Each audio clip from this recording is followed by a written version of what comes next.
Hello hi നമസ്തേ നമസ്കാരം. എല്ലാവർക്കും കറീവ് തമ്മയുടെ വിഷു ആശംസകൾ.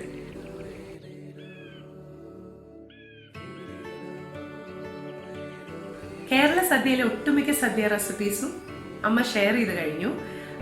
അതിൻ്റെ ഒരു പ്ലേലിസ്റ്റ് തന്നെ അമ്മ തയ്യാറാക്കിയിട്ടുണ്ട്. സദ്യ റെസിപ്പീസ് എന്ന് പറയുന്ന കറീവ് തമ്മയുടെ ചാനലിൽ കാണുന്ന പ്ലേലിസ്റ്റിൽ നിങ്ങൾ പോയി ഒന്ന് ക്ലിക്ക് ചെയ്ത് കഴിഞ്ഞാൽ അതിൽ സദ്യക്ക് ഉണ്ടാക്കാവുന്ന എല്ലാ റെസിപ്പീസും ലിസ്റ്റഡാണ്. നിങ്ങളുടെ ഇലയിൽ വിളമ്പാൻ മാത്രമുള്ള എല്ലാ കറികളും ഇപ്പോൾ കറീവ് തമ്മയുടെ സദ്യ റെസിപ്പീസിന്റെ പ്ലേലിസ്റ്റിലുണ്ട്. തീർച്ചയായും നിങ്ങൾ ഈ റെസിപ്പീസ് എല്ലാം ട്രൈ ചെയ്ത് നോക്കണം. വിഷുവായിട്ട് ഈ വർഷം ഒരു സ്പെഷ്യൽ വിഷു തന്നെയാകണം കറീവ് തമ്മയോടൊപ്പം.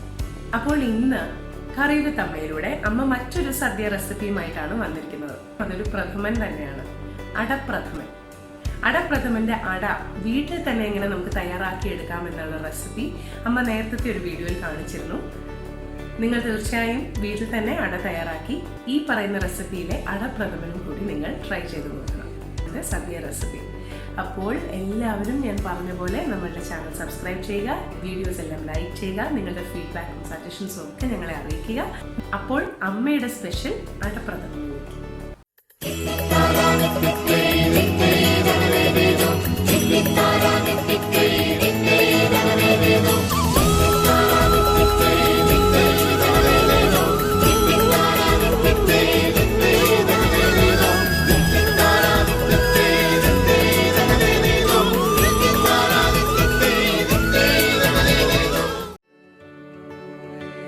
ഈ അടപ്രഥമൻ തയ്യാറാക്കാനായിട്ടുള്ള അട ഞാൻ വീട്ടിൽ തന്നെ തയ്യാറാക്കി എടുത്തിട്ടുണ്ട്.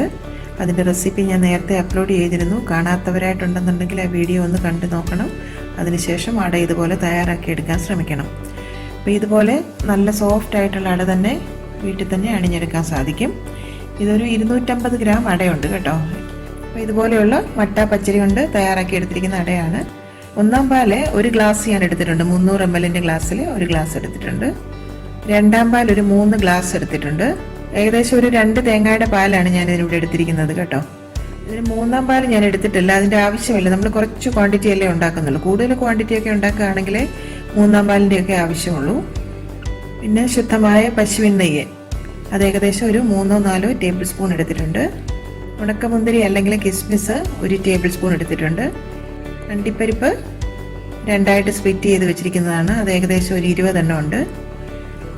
ഇതിൻ്റെ എണ്ണമൊക്കെ നിങ്ങൾക്ക് അങ്ങോട്ടും ഇങ്ങോട്ടൊക്കെ കുറച്ച് അഡ്ജസ്റ്റ് ചെയ്യാൻ കേട്ടോ. നിങ്ങളുടെ ആവശ്യാനുസരണം കൂട്ടുകയോ കുറയ്ക്കുകയോ ഒക്കെ ചെയ്യാം. പിന്നെ ഒരു 1/4 ടീസ്പൂൺ ജീരകം പൊടിച്ചത്, 1 ടേബിൾ സ്പൂൺ ഏലക്ക പൊടിച്ചത്, 1/2 ടീസ്പൂൺ ചുക്കുപൊടി. അതും നിങ്ങളുടെ ആ ഒരു ഇഷ്ടത്തിനനുസരിച്ച് കുറച്ച് അങ്ങോട്ടും ഇങ്ങോട്ടും ഒക്കെ ഇതിൻ്റെ ക്വാണ്ടിറ്റി വ്യത്യാസം വരുത്താം. ഇപ്പം കൂടുതൽ ഏലക്കയായിട്ട് ടേസ്റ്റ് ഇഷ്ടമുള്ളതുകൊണ്ടാണ് ഞാൻ ഏലക്കാപ്പൊടി കൂടുതൽ ഇട്ടിരിക്കുന്നത്. ജീരകവും ചുക്കുപൊടിയൊക്കെ വളരെ കുറച്ച് ചേർത്താൽ മതി. കൂടാതെ വേണ്ടത് ശർക്കര ഒരു 250 ഗ്രാം നല്ല കറുത്ത കളറുള്ള ശർക്കര നോക്കി മേടിക്കാൻ ശ്രദ്ധിക്കണം. എങ്കിൽ മാത്രമേ പ്രഥമന് നമുക്ക് ആ ഒരു കളറ് നമുക്ക് കിട്ടുകയുള്ളൂ. അത് ഏകദേശം ഒരു 1 ഗ്ലാസ് വെള്ളം ഒഴിച്ചൊന്ന് ഉരുക്കിയിട്ട് അരിച്ച് വെച്ചിരിക്കുന്നതാണ്. നല്ല ചൂടുണ്ട് കേട്ടോ, അതുകൊണ്ടാണ് ഞാനൊരു തുണി കുട്ടി പിടിച്ചിരിക്കുന്നത്. ചെളിയുള്ള ശർക്കരയൊക്കെ ആകുമ്പോൾ ഇതുപോലെ ഒന്ന് അരിച്ചെടുക്കുന്നതായിരിക്കും നല്ലത്. ശർക്കരയുടെ അളവ് പറയുമ്പം നമ്മൾ കടയിൽ നിന്ന് മേടിക്കുന്ന അട വെച്ചാണ് തയ്യാറാക്കുന്നതെങ്കിൽ ഏകദേശം ഒരു ഇരട്ടിയോ അല്ലെങ്കിൽ 3 ഇരട്ടിയൊക്കെ ശർക്കര വേണ്ടി വരും. പക്ഷേ ഇതിപ്പോൾ നമ്മൾ വീട്ടിലുണ്ടാക്കുന്ന അടയാകുമ്പോൾ അതേ ക്വാണ്ടിറ്റിയിൽ ശർക്കര എടുത്താൽ മതി. അതായത് നമ്മളിപ്പോൾ 250 ഗ്രാം അടയാണ് എടുക്കുന്നതെങ്കിൽ 250 ഗ്രാം ശർക്കര മതിയാകും. അതിലൊട്ടും തന്നെ കൂടുതൽ വേണ്ട കേട്ടോ. ഇനി അട ഒന്ന് വേവിച്ചെടുക്കാനായിട്ടൊരു പാനിലേക്ക് ഞാൻ കുറച്ച് വെള്ളം തിളയ്ക്കാൻ വെച്ചിട്ടുണ്ട്. വെള്ളം നല്ലവണ്ണം ഒന്ന് തിളച്ച് വന്നു കഴിഞ്ഞാൽ അതിലേക്ക് അട അങ്ങ് ചേർത്ത് കൊടുക്കാം.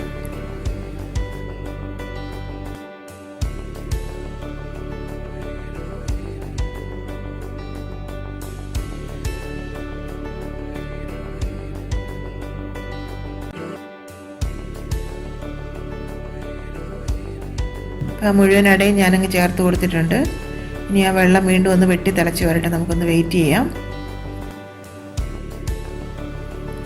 ഒരു 5 മിനിറ്റ് ഒന്ന് വെട്ടി തിളച്ച് വന്നാൽ മതി. ഒരെണ്ണം എടുത്ത് ഞാനൊന്ന് പ്രസ് ചെയ്ത് നോക്കാം. കണ്ടില്ലേ, നല്ല സോഫ്റ്റ് അടയാണ്, നന്നായിട്ടിത് വെന്തിട്ടുണ്ട്.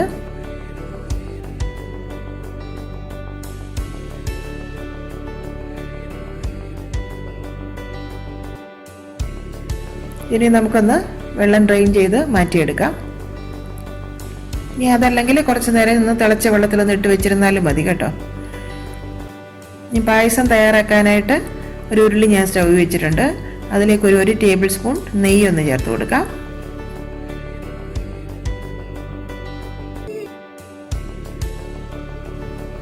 ഇനി ആടെ ആ നെയ്യിലേക്കിട്ട് ഒന്ന് വരട്ടി കൊടുക്കണം. ഒരു 1-2 മിനിറ്റ് ഒന്ന് ഇളക്കി കൊടുക്കുക നല്ലവണ്ണം.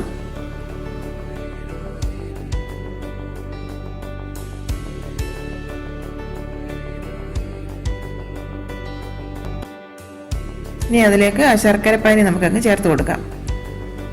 ഞാൻ പറഞ്ഞില്ല, ഇതുപോലെ കറുത്ത കളറുള്ള ശർക്കര തന്നെ നോക്കി മേടിക്കാൻ ശ്രദ്ധിക്കുക.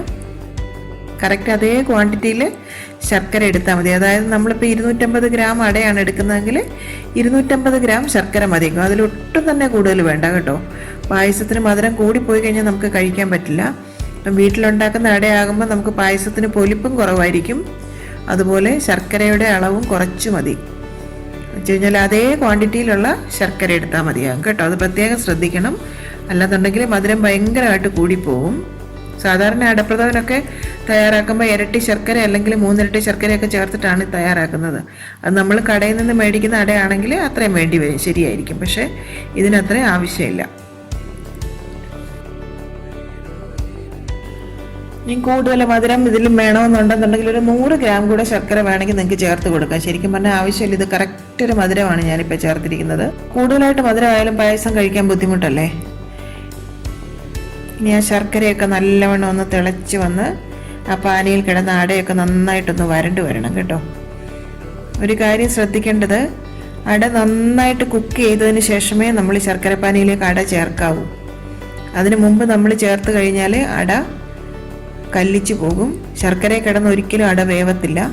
അതുകൊണ്ട് എപ്പോഴും അട നന്നായിട്ട് വേവിച്ചതിന് ശേഷം വേണം നമ്മൾ ശർക്കരപ്പാനിയിലേക്ക് അട ചേർത്ത് കൊടുക്കാൻ. അത് എപ്പോഴും ശ്രദ്ധിക്കേണ്ട ഒരു കാര്യമാണ്. ഇപ്പോൾ ശർക്കരയൊക്കെ നന്നായിട്ട് തിളച്ച് വന്നിട്ടുണ്ട്. ഇനി ഈ പാനി ഒന്ന് കുറുകി വരണം കേട്ടോ.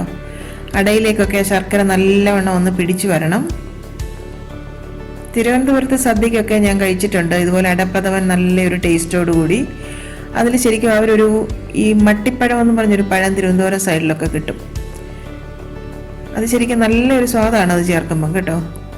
അപ്പം ഞാൻ അവിടെ ഇതുപോലെ ഒരു കേറ്ററേഴ്സിനോട് ചോദിച്ചു, ഇതെന്താണ് ഇത്രയൊരു നല്ലൊരു ടേസ്റ്റ് എന്ന് ചോദിച്ചപ്പോൾ അവർ പറഞ്ഞു, ഇതുപോലെ ഈ മട്ടിപ്പഴം ഏകദേശം ഒരു 1-2 ടേബിൾ സ്പൂൺ പഞ്ചസാരയും കൂടെ മിക്സിക്കകത്തിട്ട് അടിച്ചിട്ട് അതും കൂടി ഇതിൻ്റെ കൂടെ ചേർത്ത് കൊടുക്കുമെന്ന്. അത് തിരുവനന്തപുരം സൈഡിൽ മാത്രം കാണുന്ന ഒരു പഴമാണ്. ഞാൻ വേറൊരു സ്ഥലത്തും അത് കണ്ടിട്ടില്ല. ഏകദേശം നമ്മുടെ ഈ നമ്മുടെ ഞാലിപ്പൂവനല്ല, നമ്മുടെ ചുണ്ടില്ലാ കണ്ണനില്ലേ, നീളത്തിലിരിക്കുന്ന ഒരു പഴം, നല്ല മധുരമുള്ള ആ ചുണ്ടില്ലാ കണ്ണൻ പോലൊക്കെ ഇരിക്കും. പക്ഷെ കുറച്ചും കൂടെ ഒരു നീളമുള്ള ഒരു പഴമാണ്. കിട്ടാനില്ലല്ലോ, അതുകൊണ്ടാണ് ഞാനത് ചേർക്കാഞ്ഞത്. അല്ലെങ്കിൽ അത് കിട്ടുന്നുണ്ടെങ്കിൽ നിങ്ങൾ അതും കൂടെ ചേർത്തിട്ട് തയ്യാറാക്കി നോക്കും. ഇപ്പോൾ ഇത്രയും ക്വാണ്ടിറ്റിക്ക് ഏകദേശം ഒരു പഴമൊക്കെ ചേർത്താൽ മതിയാകും. കുറച്ച് പഞ്ചസാരയും കൂടെ ചേർത്ത് മിക്സിയിൽ അടിച്ചിട്ട് ചേർത്താൽ മതി. നല്ല സ്വാദാണ് പായസത്തിന് കേട്ടോ. ഞാനത് കഴിച്ചിട്ടുണ്ട്, അതുകൊണ്ടാണ് ഞാൻ പറഞ്ഞത്. അത് ശരിക്കും ഈ കന്യാകുമാരി, നാഗർകോവിൽ സൈഡിലൊക്കെ കൂടുതലായിട്ട് കൃഷി ചെയ്യുന്ന ഒരു പഴമാണ്. അവിടെയൊക്കെയാണ് അത് കൂടുതലായിട്ട് ഉണ്ടാകുന്നത്. വേറൊരു സ്ഥലത്ത് ഞാൻ ആ ഒരു പഴം കണ്ടിട്ടുമില്ല. ഇപ്പോൾ ഒരു 15 തൊട്ട് 20 മിനിറ്റ് വരെ കഴിഞ്ഞിട്ടുണ്ട്. ശർക്കരയൊക്കെ നല്ലോണം ഒന്ന് കുറുകി വന്നിട്ടുണ്ട്.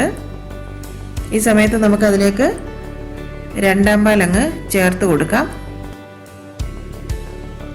തേങ്ങാപ്പാൽ ഞാൻ അരിപ്പയിൽ കൂടെ ഒന്ന് അരിച്ച് വെച്ചിരിക്കുന്നതാണ് കേട്ടോ. എങ്കിലും എന്നാന്നറിയാമോ, ആ തേങ്ങയുടെ ആ ഒരു തരിയൊക്കെ നല്ലോണം എന്നാലും അതിനകത്ത് കാണും. അപ്പം നമുക്ക് വീണ്ടും ഇത് തുണി കൂടെ ഒന്ന് അരിച്ചിട്ട് ഒഴിക്കുന്നതായിരിക്കും നല്ലത്. അല്ലെങ്കിൽ ആ തേങ്ങയുടെ പീരയൊക്കെ ആ പായസത്തിലേക്ക് വീണിട്ട് ആ പായസം കാണാൻ ഒരു ഭംഗി ഉണ്ടാവില്ല.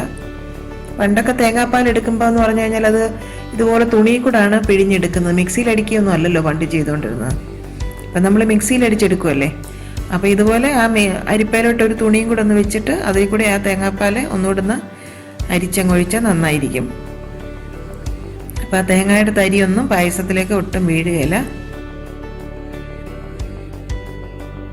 ഒരു പകുതി പാല് നമുക്ക് ആദ്യം ഒഴിച്ചു കൊടുക്കാം. അത് വീണ്ടും ഒന്ന് തിളച്ച് വന്നതിന് ശേഷം ബാക്കി പാലും കൂടി ചേർത്ത് കൊടുക്കുക. ഒരുമിച്ച് ചേർത്ത് കൊടുത്തു കഴിഞ്ഞാൽ ആ പാല് തിളയ്ക്കാതെ അതിനകത്ത് കിടന്നൊരു വെള്ളച്ചവ് വരും. അപ്പം കുറേശ്ശായിട്ട് പാല് ചേർത്തിട്ട് തിളച്ച് കഴിയുമ്പോൾ ബാക്കി പാലും കൂടി ഒഴിച്ചു കൊടുത്താൽ മതി കേട്ടോ. ഇതൊന്ന് തിളച്ച് വരട്ടെ. ഇപ്പം നന്നായിട്ട് തിളച്ച് വന്നിട്ടുണ്ട്.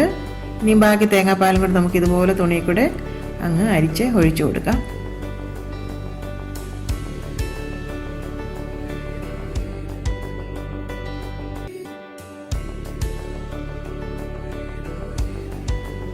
ഇനി ഈ രണ്ടാം പാലിൽ കിടന്ന പായസം ഒന്ന് കുറച്ചൊന്ന് വറ്റി വരണം.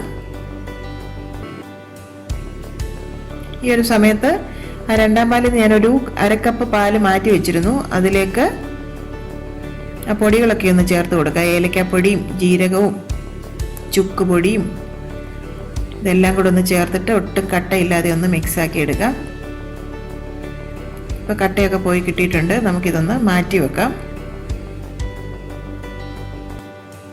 ഇപ്പോൾ ഏകദേശം ആ രണ്ടാം പാലൊക്കെ ഒന്ന് ചെറുതായിട്ട് കുറുകി വന്നിട്ടുണ്ട്. ഇനി ആ പൊടി കലക്കി വെച്ചിരിക്കുന്ന പാലും കൂടെ നമുക്ക് ഇതിലേക്ക് അങ്ങ് ചേർത്ത് കൊടുക്കാം.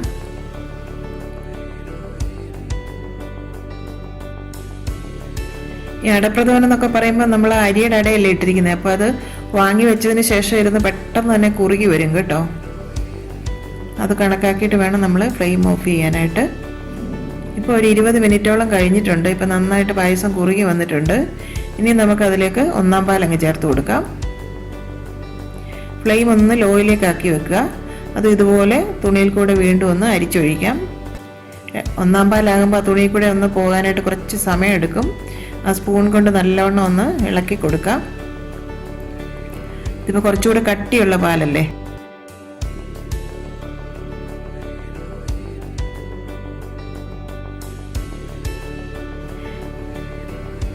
അതുപോലെ അങ്ങ് ഒഴിച്ചു കൊടുക്കുക. ഇപ്പം മുഴുവനായിട്ട് ഞാനങ്ങ് ചേർത്ത് കൊടുത്തിട്ടുണ്ട്. നന്നായിട്ടങ്ങ് ഇളക്കി കൊടുക്കുക. ഇനിയിപ്പോൾ കൂടുതൽ നേരം തിളപ്പിക്കേണ്ട ആവശ്യമില്ല. ഈ ഫ്ലെയിം അങ്ങ് ഓഫ് ചെയ്യാം.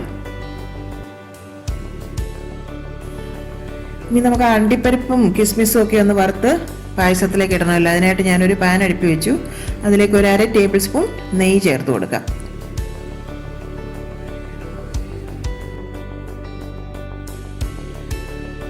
ചെറുതായിട്ട് കളർ ഒന്ന് മാറി വന്നു കഴിഞ്ഞാൽ ആ കിസ്മിസും കൂടെ അതിലേക്ക് അങ്ങ് ചേർത്ത് കൊടുക്കാം. നന്നായിട്ട് അങ്ങ് ഇളക്കി കൊടുക്കുക. ഇത് നല്ലവണ്ണം മൂത്ത് വന്നിട്ടുണ്ട്. ഇനി നമുക്ക് പായസത്തിൻ്റെ പുറത്തേക്ക് ഇതങ്ങ് ഒഴിച്ചു കൊടുക്കാം. ഇതുപോലെ അങ്ങ് ചേർത്ത് കൊടുക്കാം. നെയ്യും അതിലേക്ക് അങ്ങ് ഒഴിച്ചു കൊടുക്കാം. കുറച്ച് ഞാൻ മാറ്റി വെക്കുകയാണേ ഫോട്ടോയുടെ ആവശ്യത്തിന് വേണ്ടിയിട്ട്. ഇപ്പം വളരെ സ്വാദിഷ്ടമായ അടപ്രഥമൻ നമുക്ക് തയ്യാറായിട്ടുണ്ട്. എല്ലാവരും ഈ പ്രാവശ്യത്തെ വിഷുവിന് ഞാൻ പറഞ്ഞതുപോലെ അട വീട്ടിൽ തന്നെ തയ്യാറാക്കിയതിന് ശേഷം ഈ അടപ്രഥമൻ തയ്യാറാക്കി നോക്കണമെങ്കിൽ മാത്രമേ നമുക്ക് സ്വാദിഷ്ടമായിട്ട് നമുക്ക് തയ്യാറാക്കാൻ പറ്റുള്ളൂ. അപ്പോൾ വിഷുവൊക്കെ വളരെ അടുത്ത് കഴിഞ്ഞു. അപ്പോൾ ഇന്നിവിടെ ഞങ്ങളുടെ ചാനലിൽ എത്തിയിരിക്കുന്ന എല്ലാ വ്യൂവേഴ്സിനും വളരെ ഐശ്വര്യപൂർണമായ ഒരു വിഷു ആശംസിക്കുകയാണ്. അതോടൊപ്പം എല്ലാവർക്കും ശാന്തിയും സമാധാനവും ഈ പുതുവർഷത്തിൽ ഉണ്ടാകട്ടെ എന്ന് ആശംസിക്കുന്നു. എല്ലാവർക്കും ഞങ്ങളുടെ ഹാപ്പി വിഷു.